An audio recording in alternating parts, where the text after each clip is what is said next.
বিপুল জলরাশি এই সঞ্চয় নিয়ে বয়ে চলা এই কাঠালিয়া নদী। আসসালামু আলাইকুম। আজ আমরা চলে আসছি আলিপুর কাঠালিয়া নদীর ঘাটে। আমরা এখন এখান থেকে নৌকা করে দাউদকান্দি যাব। দাউদকান্দি আগে এদিকে যেতাম, কিন্তু এদিকে অনেক নৌকা লঞ্চ ছিল, কালক্রমে এগুলা বিলীন হয়ে গিয়েছে। আমি নৌকা রাস্তায় উঠতে চাই না, আমি যে নৌকাতে তেমন চলাচল করতে পারি না। তবে আমার সাহেব নৌকা ভ্রমণ অনেক পছন্দ করে, তাই উনি ইচ্ছে করে জোর করে আমাকে এদিক দিয়ে নিয়ে আসছে। তো আজকে অন্যান্য সময় কাঠালিয়া নদীতে অনেক ঢেউ থাকে, আজকে দেখলাম যে না, নদীটা শান্ত আছে, যাওয়া যায়, এই জন্য যাচ্ছি। ভিতরে একটু ভয় একটু আনন্দ দুটোই কাজ করছে, কখন ডুবে যায় নৌকা। এইখানে জেলেরা ছোট ছোট নৌকা নিয়ে মাছ ধরে, দেখতে খুব ভালো লাগে।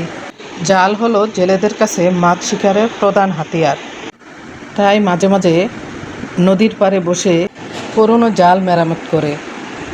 মাছ শিকারের দখল সইতে নৌকার কদরও কম না, নৌকাও মেরামত করতে লাগে।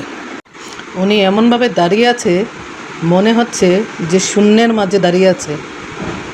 আর এভাবে দাঁড়িয়ে থেকে আমাকে প্রত্যেকটা গ্রামের সাথে পরিচয় করিয়ে দিচ্ছেন, কারণ এই গ্রামের আশেপাশে গ্রামে উনি বড় হয়েছেন এবং এই নদীর আশেপাশে এলাকায় উনি লেখাপড়া শেষ করেছেন।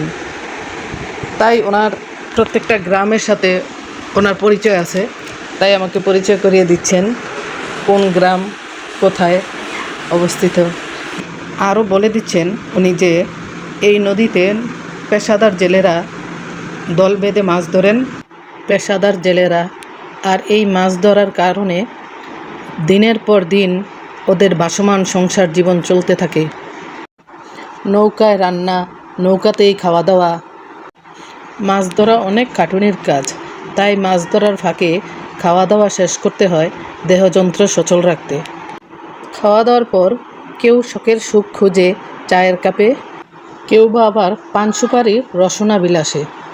নদীর পাড়ে জেলেদের নিয়ে কত কবি, কত উপন্যাস, কত কবিতা লিখে গিয়েছেন। নদী পাড়ি দিতে দিতে এবং নদীর চারদিকের সৌন্দর্য দেখতে দেখতে আমাদের মনেও কবি কবি ভাব চলে আসছিল, তাই আমার হাজব্যান্ড গান গাইতে লাগলো। আজ এই পর্যন্তই, আবার কথা হবে অন্য কোনো সময়ে, অন্য কোনো ভিডিও নিয়ে। কেমন? আল্লাহ হাফেজ।